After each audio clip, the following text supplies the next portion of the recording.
Hello everyone, thank you very much for joining me. In this video, we're going to continue the talk about making contact with our guides, making contact with cosmic selves and ETs and higher selves and elders and ancestors and, anybody that it is that we're looking to, facilitate an exchange with on the other side of things. And so we're going to be talking about the etiquette to do it, the right approach to take, gaining compatibility and resonance to be able to, have it done and experienced in the right way. So there's going to be a lot of information in this video that's coming from experience. I also want to let you know, if you're looking for information about your guides, you can come into the Akashic Records with me in session, and I can get things for you like their name, their job, what is their relation to you, were they assigned to you, did you recruit them to come with you? So there's a lot of complexity within the roles that these guides play, which means that your experience and the sensations that come back and forth to and from them might be unique to the relationship that you have with them. So some things to think about. We are going to talk about awareness. We're going to talk about arrivals. We're going to talk about how to, when we come into awareness, yes, there are guides around me. Yes, there are higher selves near me. Yes, there are extraterrestrials standing next to me, standing near me. What do? Do we just kind of bask in the awareness, expressing gratitude and appreciation, cultivating as much from it vibrationally as we can? Yes, all of those things are important to think about and to kind of accommodate doing. But there's a lot of potential for exchange of information and awareness, and there's a lot that can be done within your conscious awareness that can't be done without it, because your conscious awareness comes with consent. It comes with opportunity. And when you're aware of the entourage and the ones who have come with you and who are observing you from the other side, it creates an opportunity for exchange, that can be meaningful to us, even if it's not necessarily tangible or distinguishable in the third dimensional kind of human form. So the truth is, if we call forward extraterrestrials, if we call forward our spirit guides, do they like open portals and come through huge distances in space to enter into our field and to interact with us in that way? Some do. Some will come through portals. I've seen it happen. But mostly everything on the other side is already entangled with you quantumly. So that's kind of the nature of the way that it works. The first thing that we want to do is we want to establish in our awareness that the distance between us is usually the greatest illusion and what accommodates and is the greatest source of separation awareness. If you were to sit down, communicate, broadcast into your inner world, "Dear Spirit, I am aware of you. Dear Spirit, I see you. Dear Spirit, I feel seen," we need to understand that it will be trillions every single time that are hearing your voice, hearing your words, and hearing your awareness projected at them. There will be trillions just within the cells of your body listening if there's not any spiritual entity or being around you within light years. Let us consider that the audience is way, way bigger than we think, and that when we say separation is an illusion, what that means is everything is an observation of you. It doesn't matter if you are who you are listening to my voice now, or if it's the version of you who's on the other side of the planet, who has no spiritual thinking or awareness. The entourage is still there. The entanglement is still there. What the difference is the awareness and the vibrational compatibility, to kind of accommodate and to benefit from the exchanges that can take place because of that awareness. I also want to let you know that the things that I teach in my videos and the things that I'm going to talk to you about next, all of these things are only really going to work with you, for you, if you've moved beyond the box of fear.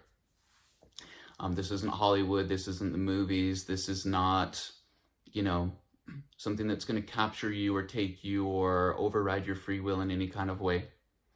If you are entertaining the idea that if I attempt to make contact with those on the other side, something's going to get me, none of this will ever, ever, ever work for you. And you may even say to me, I've had experiences. What are you talking about? This has happened. I should look out for this. Let us move forward into this new energy with curiosity, and maybe formulate in our awareness that what we experienced previously was, and the fear that came from it, was due to lack of understanding and lack of awareness. Let us move forward, taking the approach, I'm a spiritual scientist, I'm a curious investigator, I want to know what's there. I don't care what anybody else's opinion is. I don't care what the box of belief that I grew up in is going to tell me about this kind of thing. I'm moving into that space. I'm going to use my curiosity, and I'm going to gain access to this higher awareness and this companionship that I've been told is there for me and that I kind of internally feel driven toward. So let's say one night you choose to make contact, you chose to set the stage for some kind of exchange of awareness with those on the other sides, and you are looking for sacred time, sacred space that you're in to accommodate what it is that you're looking for. So you've got the awareness, there's an audience around me, they're close to me, they know me, they're observing me as I am, not necessarily as I perceive myself to be. First thing that you want to do is start asking questions. Who's with me? Where are you from? What is your relation to me? What is it that you're here to provide? What service are you bringing here for me to experience? And when we start asking yes or no instinctual questions, I think a lot of you will be surprised about the insight that you get. And when you set the conditions and set the stage just right, there's less human filters that are going to interrupt the exchanges taking place. And I know that one of my first contact experiences was gaining an awareness that I was not alone, asking the question, who's there, and getting the information back, I'm you in the fifth dimension. I'm cosmic self of yours, I'm from the Pleiadian star system, and I'm here to be of service to you. And that, just that moment in time, that awareness being gained about the relationship, about the origins and all of that, that's a teacher-student relationship that I've been benefiting for the last 5 years and has offered me perspective and insight that is infinitely valuable to my experience and the way that I navigate it. So start asking questions. You can take the question asking process in any kind of direction that you want. Something that I might consider doing is making the sensations of my body available for the yes or no questions. So I've asked for the arrival of an ET or a guide. I've gained awareness with their arrival. I'm in resonance with the facilitating exchanges with them. Dear guide, please touch my left hand for yes. Please touch my right hand for no. Dear higher self, please touch my left hand for yes. Please touch my right hand for no. Dear higher self, have I had lifetimes as a Lemurian? There's a yes. Have I had lifetimes as a healer? There's a yes. Have I had lifetimes as a king? There's a no, there's a yes. Every soul who's engaging in these kinds of exchanges is going to get information in regards to their path as an individual aspect of creator and their connection with the greater whole of everybody, and how they've contributed and what has been contributed for them because of that connection.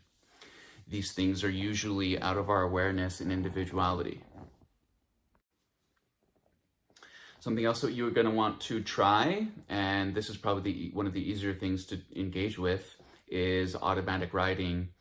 And automatic writing, many of you have tried and failed at this. Maybe you've had some success with this. Maybe it's not for you been the source of inspiration and motivation and purpose and passion that you hoped it would be.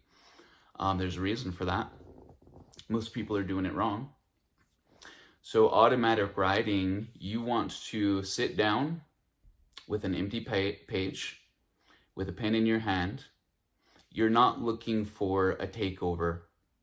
You're not looking for your conscious self to be swept away and for something else to enter into the space called your body and then to document or to write about you. That's something that is aligned with due to the flow of the experience. And sometimes that requires you entering into the flow with your own conscious intention.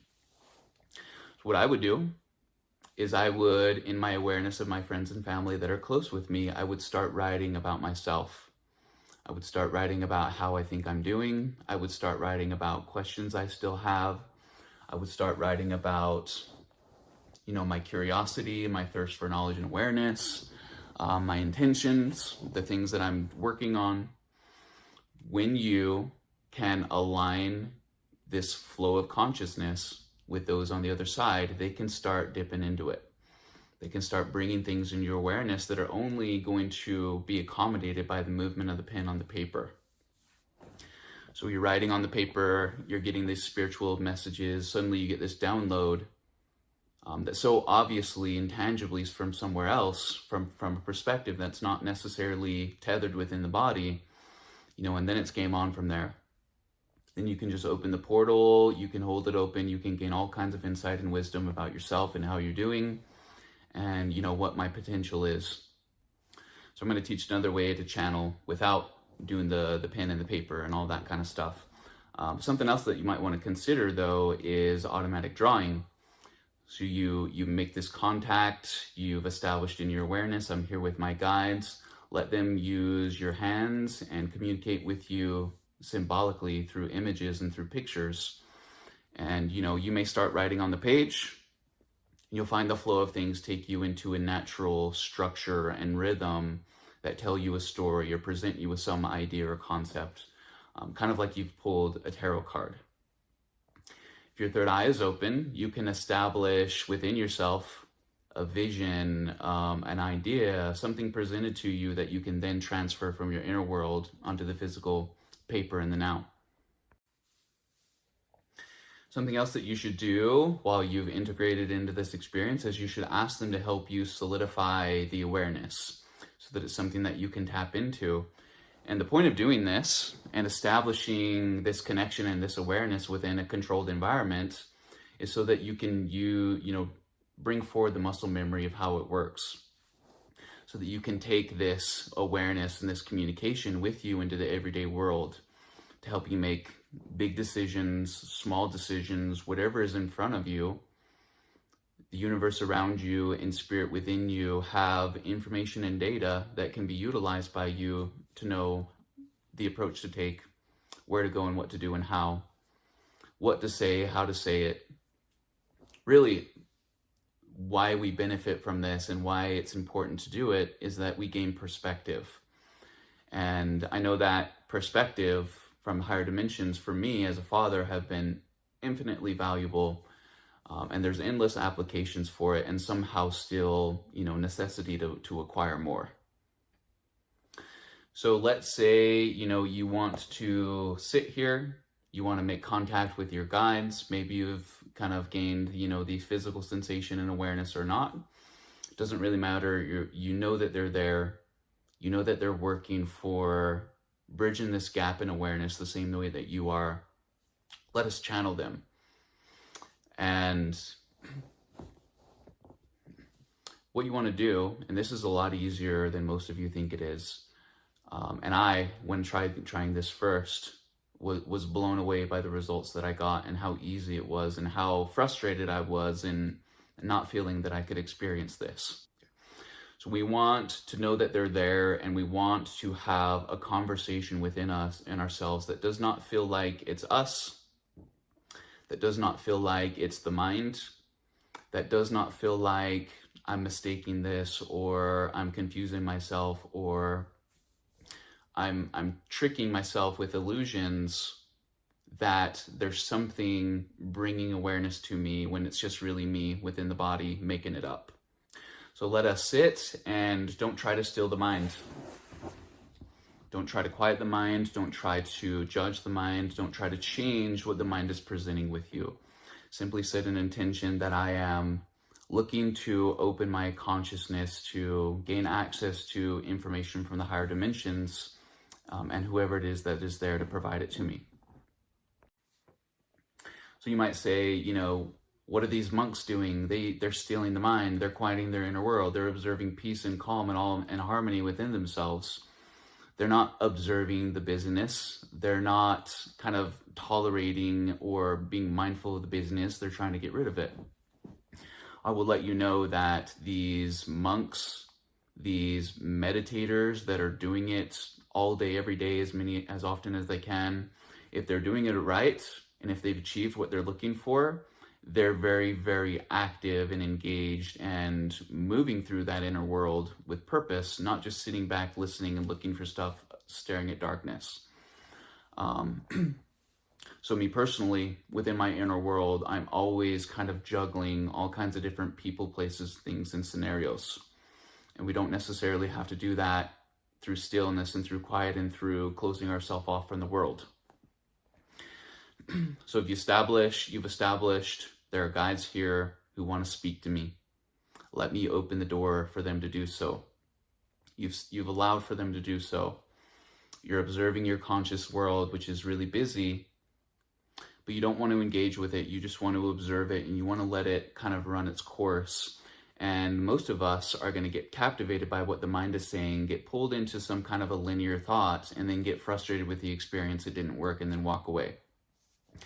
What's necessary for you to do is, if you do get stuck in the chatter, get pulled out of the experience, work your way back into it. Don't get judgmental, don't get frustrated, don't belittle the mind, don't belittle yourself. Something that happens is, if you can give yourself 5 to 10 minutes of observing the inner chatter, the consistency of the inner chatter changes. If you set the intention before going into this, I'm looking to accommodate information from my guides. I'm looking to have a conversation with my higher self. If you can get through that 5 to 10 minute buffer time, you start to notice that the stream of consciousness changes, that it's more direct, that it's more insightful, and that it provides data and information that could only be known about you from higher dimensional places. And patience, staying calm, staying collected, and allowing for your intention to shift the frequency of the chatter rather than for the chatter to dissolve. For somebody to come forward with this list of information to give you, you've got to know how the system works. You got to remember what buttons to push, and how to stay in the flow of things when your human pieces and parts might want to be frustrated by lack of what's happening or not.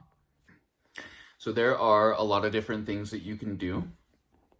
But the important thing to remember is that when we're making contact in this matter, and we're looking for these individual now moments to create momentum going forward, we're looking to establish this back and forth whenever we want it, like I said, in our everyday life. Help us make decisions in the grocery store. What milk should we buy? To help us communicate to our friends and family, what should I say? What should I do? To allow you to see things and to consider angles and perspective that are kind of outside of your awareness while you're entertaining that you're just the human body walking around, moving and making decisions and all of that. So after you have engaged in setting the stage and making contact in the direct way that we've talked about, you're going to want to look for clusters of downloads as you go about your day. And we want to look for clusters of downloads because that will kind of let us know that our guides have found an opening in our awareness and in our field energetically, and are looking to provide information about something that our reality consists of, or are looking to give us, something to be curious about. So making this contact and going out of our way to set the stage to allow for it to happen, rather than waiting for the government to tell us it's true or real, waiting for the fear to go away, waiting for spirit to take the initiative and to kind of open things up for us. We're doing it all so that we can create this meld with those that are on the other side, who are actually part of the quantum experience, which is the true nature of things. And, the time to override linearity has arrived. And one last thing that I want to remind you If these are things that you're interested in, if you're looking for progress, if you're looking to gain ground in making contact with your guides and kind of having them available for you more frequently, we want to remember that it's the frequency of love that's going to create the compatibility. If you don't have the frequency of love, all of these things are going to be much harder for you. And I know that many of the old souls and light workers right now are currently integrating kind of like the non-duality programs within themselves, which do require evolving the frequency of love. We can't necessarily evolve the frequency of love if we're not curious about what it is, and if we don't work to cultivate as much of it as we can. So let us use the frequency of love as the catalyst to propel us forward into the satisfaction of our spiritual curiosity. And let us be grateful for what we find along the way. And thank you very much, you guys. I will see you soon.